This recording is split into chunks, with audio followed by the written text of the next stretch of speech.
The autumn rain struck the cobblestones of Florence with relentless precision, each droplet finding its mark with the same calculated certainty that had made Niccolò Machiavelli both feared and revered. In the shadowed corridors of the Palazzo Vecchio, where power shifted like sand through desperate fingers, a truth emerged that would echo through centuries: the greatest enemy of any man is not the sword at his throat, but the weakness within his own heart. Marcus Aurelius had written of the citadel of the soul, but Machiavelli understood something far more pragmatic and infinitely more dangerous: that this citadel must not merely be defended, but completely razed and rebuilt according to principles that make defeat impossible. The weak self, with its trembling hopes and pathetic vulnerabilities, must be systematically dismantled and replaced with something harder than marble, sharper than Toledo steel, and more immutable than the laws of nature themselves. This is not the gentle philosophy of self-improvement that promises comfort to the masses. This is the brutal science of total transformation, a process so complete that when it is finished, the person who began the journey no longer exists. In his place stands something new, something calculated, something that cannot be broken because it has already been broken and reforged in the crucible of absolute realism. The first law of this transformation is understanding that sentimentality is a luxury that only the weak can afford, and even they cannot afford it for long. Every attachment, every hope, every dream that makes a man vulnerable must be examined under the harsh light of strategic utility. Does it serve the greater purpose of power and survival? If not, it must be excised with the same clinical precision a surgeon uses to remove a tumor. Consider the merchant who built his fortune in the spice trade, only to watch it crumble when the trade route shifted. His weakness was not in his business acumen, it was in his inability to see beyond the present moment, his failure to prepare for the inevitable changes that define all human endeavors. He had built his identity around his success, and, when that success vanished, so did his sense of self. A Machiavellian approach would have demanded that he prepare for multiple futures simultaneously, that he diversify not merely his investments but his very conception of who he was and what he could become. The weak self clings to identity like a drowning man clings to driftwood, but identity itself is merely another tool to be wielded strategically. The man who has truly destroyed his weak self understands that he can be whoever the situation demands, merchant or warrior, diplomat or executioner, saint or sinner, because he has transcended the petty need to be consistent. Consistency is the hobgoblin of little minds, and the Machiavellian mind is anything but little. This destruction of the weak self begins with a brutal inventory of one's current state. Every fear must be catalogued and analyzed. Every desire must be questioned. Every relationship must be evaluated for its strategic value. Every belief must be tested against the harsh realities of power dynamics. Most men flinch from this process because they intuitively understand that very little of what they consider essential to their identity will survive the examination. The fear of rejection becomes, under Machiavellian analysis, a strategic liability that prevents optimal decision-making. The desire for approval reveals itself as a dependency that grants others power over one's actions. The need to be liked transforms into a weakness that can be exploited by anyone with sufficient cunning. These are not character flaws to be gently managed, they are structural defects that must be completely eliminated. But elimination alone is insufficient. Nature abhors a vacuum, and human nature abhors an identity vacuum even more. The space left by the destruction of weakness must be filled immediately with something stronger, something that serves the greater strategic purpose. This is where the cold calculation enters. Every replacement trait, every new habit, every reconstructed aspect of personality must be chosen not for its emotional appeal but for its tactical advantage. The reconstructed self operates according to principles that are as immutable as mathematical theorems. Emotion becomes a tool rather than a master. Fear becomes intelligence gathering rather than paralysis. Anger becomes fuel rather than poison. Love becomes alliance rather than vulnerability. Every human experience is transformed from a potential weakness into a strategic asset. This transformation requires what Machiavelli called virtue, not virtue in the Christian sense, but the excellence that comes from perfect adaptation to reality. The man of virtue does not fight against the nature of power, he studies it, understands it, and becomes its perfect expression. He does not rage against the injustices of the world, he recognizes them as the fundamental operating principles of human interaction and adjusts his strategy accordingly. The process is neither quick nor pleasant. It requires the practitioner to confront truths about human nature that most people spend their entire lives avoiding. It demands the acceptance of responsibility not just for one's actions, but for one's reactions, one's emotions, and one's circumstances. It insists upon the recognition that in a world of competing interests, neutrality is impossible and weakness is unforgivable. Yet this harsh doctrine contains within it a liberation more complete than any offered by gentler philosophies. The man who has successfully destroyed his weak self and rebuilt according to Machiavellian principles discovers that he has become, in a very real sense, invulnerable. Not because nothing can harm his body, the body is always vulnerable, but because nothing can harm his essential self, which has been constructed to be anti-fragile. When criticism comes, it becomes data to be analyzed rather than wounds to be endured. When betrayal occurs, it becomes confirmation of human nature rather than a source of anguish. When opportunities arise, they are seized with calculated precision rather than fumbled through emotional hesitation. When threats emerge, they are met with strategic response rather than reactive panic. The first part of this transformation focuses on the systematic identification and elimination of weakness. This is perhaps the most difficult phase because it requires a level of self-honesty that borders on the brutal. Most men lie to themselves about their capabilities, their motivations, and their circumstances. The Machiavellian approach demands absolute clarity about what is real and what is merely wished for. Every interaction becomes a laboratory for studying power dynamics. Every conversation reveals information about leverage points and vulnerabilities, both in others and in oneself. Every outcome provides data about what works and what doesn't in the practical application of influence. There is no room for the comfortable delusions that make ordinary life bearable but extraordinary life impossible. The weak self seeks comfort, predictability, and the approval of others. It builds elaborate justifications for its limitations and creates complex belief systems to avoid confronting difficult truths. It forms attachments that become chains and develops habits that become prisons. All of this must be systematically dismantled through a process that is as methodical as it is merciless. Consider the man who fears public speaking. The weak self will create elaborate strategies for avoiding such situations, will develop complex rationalizations about why such skills are unnecessary, and will seek comfort in communities of similarly limited individuals. The Machiavellian approach recognizes that this fear represents a significant strategic disadvantage in a world where influence is often exercised through public persuasion. But, rather than simply forcing himself to speak publicly, which would be mere exposure therapy, the Machiavellian practitioner would analyze the fear at its root. Is it fear of judgment? Then, the concept of judgment itself must be deconstructed and rebuilt. Is it fear of failure? Then, the meaning of failure must be redefined in strategic terms. Is it fear of revealing ignorance? Then, ignorance must be recognized as a temporary condition rather than a permanent identity.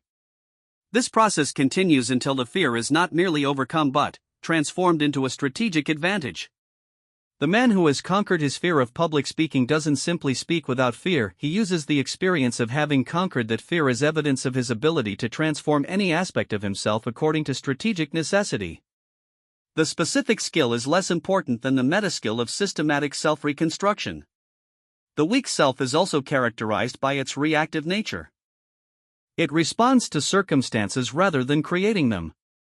It adapts to the environment rather than shaping it. It accepts the terms of engagement as defined by others rather than defining those terms itself. This reactive stance is fundamentally incompatible with the exercise of real power, which requires proactive initiative and strategic thinking.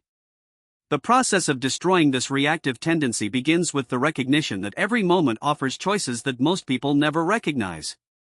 In every conversation, there are multiple possible directions the discussion could take. In every situation, there are multiple possible responses available. In every crisis, there are multiple possible interpretations of what is actually happening. The weak self automatically selects the most comfortable or familiar option. The reconstructed self systematically selects the most strategically advantageous option. This requires the development of what might be called strategic consciousness and awareness not just of what is happening, but of what could happen, what should happen, and what can be made to happen. It requires thinking several moves ahead in every interaction, considering not just immediate consequences but long-term ramifications, and always maintaining awareness of how each choice affects one's overall position in the larger game of power and influence. The weak self seeks certainty and becomes paralyzed when certainty is unavailable. The reconstructed self thrives in uncertainty because it recognizes uncertainty as the natural condition in which opportunities arise. When others are confused and hesitant, the Machiavellian actor moves with decisive clarity because he has prepared for multiple scenarios and is comfortable operating with incomplete information. This comfort with uncertainty is not born of recklessness but of thorough preparation. The man who has destroyed his weak self doesn't need to know exactly what will happen because he has developed the capacity to adapt rapidly to whatever does happen. He has made himself anti-fragile, not just resistant to change but actually strengthened by it. The destruction of weakness also requires the elimination of what might be called emotional dependencies. These are the psychological attachments that make a man vulnerable to manipulation by others. The need for approval creates dependency on those whose approval is sought. The fear of rejection creates vulnerability to anyone willing to threaten exclusion. The desire for comfort creates weakness in the face of necessary hardship. Each of these dependencies represents a lever that others can use to control behavior and dictate terms. The man who desperately needs approval will compromise his principles to obtain it. The man who fears rejection will avoid necessary confrontations. The man who prioritizes comfort will surrender strategic advantages to maintain his ease. The Machiavellian approach requires the systematic identification and elimination of these levers. This doesn't mean becoming incapable of forming relationships or experiencing pleasure, it means ensuring that no external factor has the power to dictate one's choices. Relationships become alliances chosen for their strategic value rather than desperate attempts to fill psychological voids. Pleasures become rewards earned through strategic success rather than distractions from strategic necessity. This process of elimination is accompanied by a parallel process of construction. As each weakness is identified and removed, it must be replaced with a strength that serves the greater purpose of becoming unstoppable. The space left by eliminated fear must be filled with strategic courage. The void created by the removal of emotional dependency must be occupied by authentic self-reliance. The gap left by discarded illusions must be filled with accurate perceptions of reality. But this construction phase cannot be random or haphazard. Every element of the reconstructed self must be chosen with the same careful consideration that an engineer applies to the design of a bridge or a general applies to the positioning of troops. Each trait, each habit, each response pattern must contribute to the overall objective of becoming immune to external control and capable of exercising influence over circumstances and other people. The second part of this transformation involves the development of what Machiavelli called the lion and the fox, the combination of force and cunning that makes a man truly formidable. The lion represents the capacity for direct action, the willingness to use power when power is required, and the strength to endure whatever hardships the pursuit of objectives might entail. The fox represents intelligence, adaptability, strategic thinking, and the ability to achieve objectives through indirect means when direct means would be ineffective or counterproductive. Most men embody neither the lion nor the fox. They are sheep, reactive, fearful, dependent on others for protection and guidance, easily led and easily slaughtered. The transformation from sheep to lion-fox is not a gentle evolution but a dramatic metamorphosis that leaves little of the original creature intact. The development of the lion begins with the cultivation of what might be called strategic aggression. This is not the blind rage of the wounded animal or the petty cruelty of the weak man seeking to feel powerful. It is the calculated application of force in service of clearly defined objectives. Strategic aggression knows when to strike and when to withdraw, when to apply pressure and when to relieve it, when to be merciful and when to be ruthless. This requires the development of a different relationship with conflict. The weak self avoids conflict whenever possible, preferring peace at any price to the discomfort of confrontation. The lion aspect of the transformed self recognizes conflict as a natural and often necessary part of achieving important objectives. It doesn't seek conflict for its own sake, but it doesn't shrink from conflict when conflict is required. The man who embodies the lion is willing to make enemies when making enemies serves his purposes. He understands that the attempt to be liked by everyone results in being respected by no one, and that respect is infinitely more valuable than popularity in the pursuit of real objectives. He recognizes that some people will oppose him regardless of his actions, and he prepares to deal with that opposition rather than wasting energy trying to win over those who cannot be won. But the lion alone is insufficient. Raw force, no matter how courageously applied, is a blunt instrument that often creates more problems than it solves. This is where the fox becomes essential. The fox represents the capacity for subtle maneuvering, for achieving objectives through intelligence rather than strength, for turning enemies against each other rather than fighting them directly. The development of the fox requires the cultivation of strategic thinking that operates on multiple levels simultaneously. The fox is always aware not just of what is happening but of what others think is happening, what others want to happen, and how these different perceptions and desires can be manipulated to achieve desired outcomes. This involves the development of what might be called social engineering skills, the ability to understand how people think, what motivates them, what they fear, what they desire, and how these psychological factors can be leveraged to influence behavior. The fox studies human nature not from academic interest but from practical necessity. Every insight into how people operate becomes a tool that can be applied in specific situations. The fox also understands the critical importance of information. In every situation, there are facts that are known publicly, facts that are known only to certain parties, and facts that are not yet known to anyone but will become relevant in the future. The man who embodies the fox systematically gathers information from all available sources, analyzes it for strategic significance, and uses it to make decisions that others, operating with less complete information, cannot anticipate. But information gathering is only the beginning. The fox must also master the art of information management, controlling what others know, when they know it, and how they interpret what they know. This involves not just keeping secrets but also strategically revealing information when such revelation serves useful purposes. Sometimes the most effective way to achieve an objective is to ensure that the right people have the right information at the right time, even if that information might seem damaging in isolation. The combination of lion and fox creates a synergy that is far more powerful than either element alone. The fox identifies the optimal strategy for achieving objectives, and the lion provides the strength and courage necessary to implement that strategy regardless of opposition. The fox finds the weak points in enemy defenses, and the lion applies precisely the right amount of force to exploit those weaknesses. This combination also provides multiple options for dealing with any situation. When direct confrontation is advisable, the lion emerges. When subtle maneuvering is more effective, the fox takes precedence. When a combination of approaches is required, both aspects work in coordination to achieve the desired outcome. The development of these capacities requires extensive practice in increasingly challenging situations. Just as a muscle grows stronger only when subjected to resistance, the lion and fox aspects of personality develop only when tested against real opposition. This means deliberately seeking out situations that require strategic thinking and decisive action rather than avoiding such situations in favor of comfort and predictability. Every negotiation becomes an opportunity to practice reading people, identifying their motivations, and finding ways to align their interests with one's own objectives. Every conflict becomes a chance to develop the courage and strategic thinking necessary to achieve victory even against superior opposition. Every setback becomes a source of data about what works and what doesn't in the practical application of power. The transformed individual also develops what might be called strategic patience. This is not the passive waiting of the weak but the active preparation of the strong.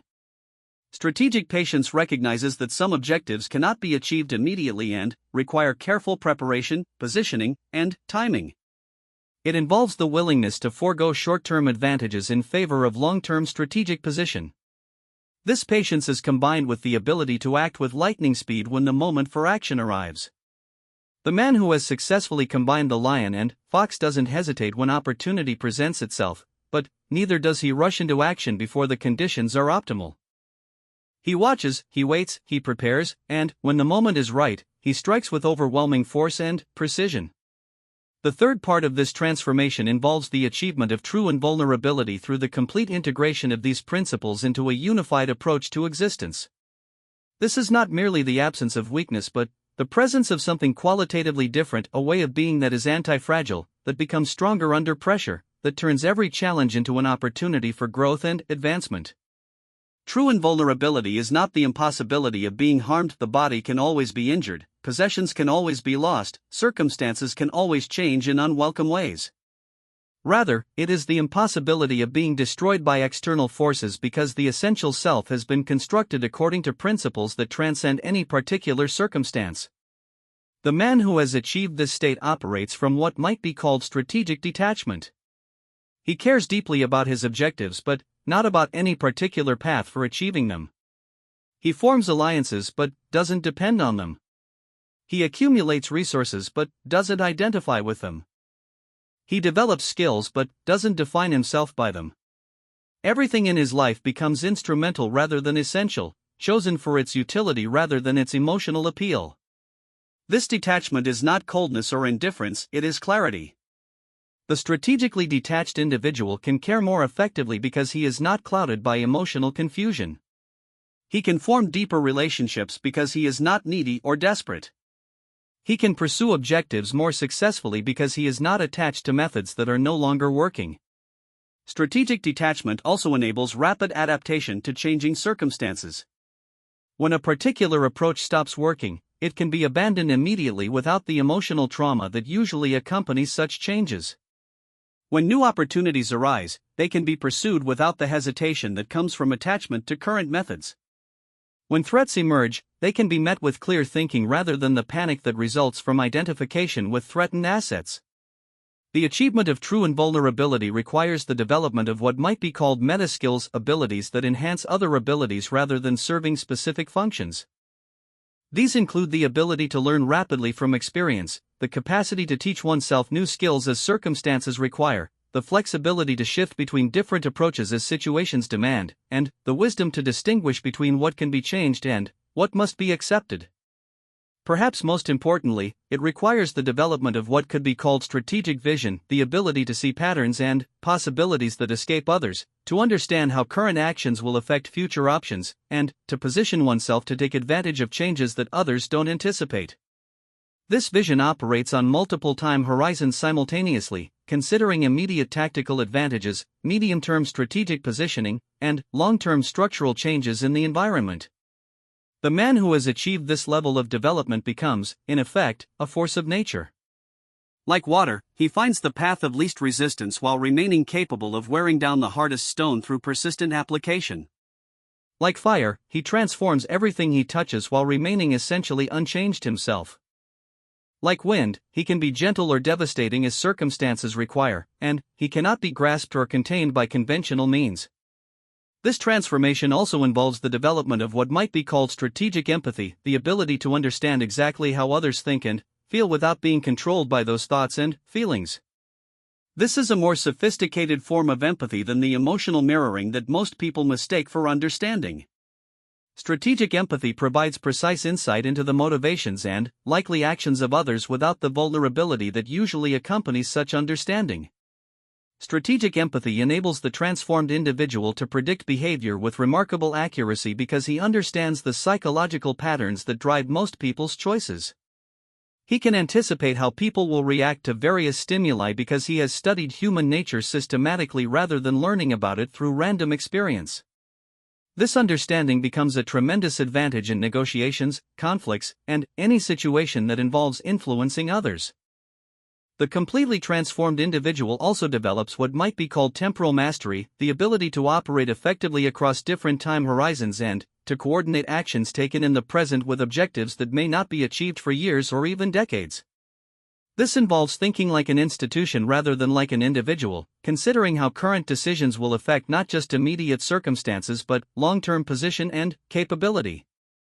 This temporal mastery enables the pursuit of objectives that are impossible for those locked into short-term thinking. It allows for the patient development of capabilities that will prove decisive in future conflicts. It permits the slow accumulation of advantages that compound over time to create overwhelming superiority. It makes possible the kind of long-term positioning that transforms initial disadvantages into ultimate victory. The integration of these elements creates something that is qualitatively different from ordinary human consciousness. It is consciousness that has been systematically optimized for effectiveness in a competitive environment, freed from the limitations that cripple most people's ability to achieve their objectives, and enhanced with capabilities that most people never develop because they never recognize the need for such development. This integrated consciousness operates according to principles rather than impulses, pursues objectives rather than reacting to circumstances, and creates value rather than merely consuming it. It is consciousness that has transcended the ordinary human condition not by rejecting human nature but by understanding it so completely that it can be directed and optimized for maximum effectiveness. The man who has completed this transformation finds that he has become genuinely unstoppable in any meaningful sense. Not because he cannot fail, failure remains possible, but because he has developed the capability to transform any failure into a learning experience that increases his future probability of success. Not because he cannot be hurt, pain remains possible, but because he has developed the ability to use pain as fuel for growth rather than as an excuse for limitation. Most importantly, he discovers that he has achieved something that few people even understand is possible: complete responsibility for his own existence. He no longer depends on others for his sense of worth, his emotional state, his opportunities, or his security. He has become, in the truest sense, self-made and self-directed, capable of creating whatever life he chooses to create regardless of the obstacles that circumstances might present. This is the ultimate meaning of destroying the weak self, not merely the elimination of weakness but the creation of strength so comprehensive that external circumstances become irrelevant to essential well-being. The man who has achieved this state has indeed become invulnerable to destruction by others because he has already undergone the only destruction that matters, the destruction of everything in himself that could be destroyed, and has emerged from that process as something new, something harder, something that cannot be broken because it has been tested beyond the breaking point and proven unbreakable. In the end, this transformation represents not the abandonment of humanity but its ultimate fulfillment. It is what human beings become when they refuse to accept the limitations that society, circumstances, and their own fears attempt to impose upon them. It is the flowering of human potential when that potential is systematically cultivated according to principles that actually work rather than ideologies that merely comfort. The rain still strikes the cobblestones of Florence, but it no longer touches the man who has learned to move between the drops. Power still shifts in the corridors of influence, but it no longer determines the fate of those who have made themselves immune to its withdrawal. The world remains dangerous and uncertain, but it no longer poses any fundamental threat to those who have made themselves anti-fragile through the systematic application of principles that transform weakness into strength and vulnerability into invincibility. This is the promise and the achievement of the Machiavellian path, not mere survival in a hostile world, but mastery over that world through mastery over oneself. It is a path that few will choose because it demands everything, but for those who do choose it, it offers something that cannot be found anywhere else: the absolute certainty that comes from having become truly unstoppable. The weak self dies so that the strong self might live. The comfortable illusions dissolve so that uncomfortable truths might be faced and conquered. The reactive consciousness disappears so that strategic consciousness might emerge. And, in this death and rebirth, the individual discovers not loss but gain, the gain of everything that matters, purchased at the price of everything that merely seemed to matter. This is the way of power, the path of transformation, and the secret of those who refuse to be destroyed because they have already destroyed everything in themselves that was capable of destruction. What remains is indeed unstoppable, not because it cannot be challenged but because it has been forged in challenges so severe that all subsequent challenges become merely opportunities for further demonstration of its unbreakable nature. The document ends not with conclusion but with beginning, the beginning of a life lived according to principles that make limitation impossible and transformation inevitable. For the man who has truly understood and applied these teachings has not merely read about power, he has become power itself, in its purest and most effective form.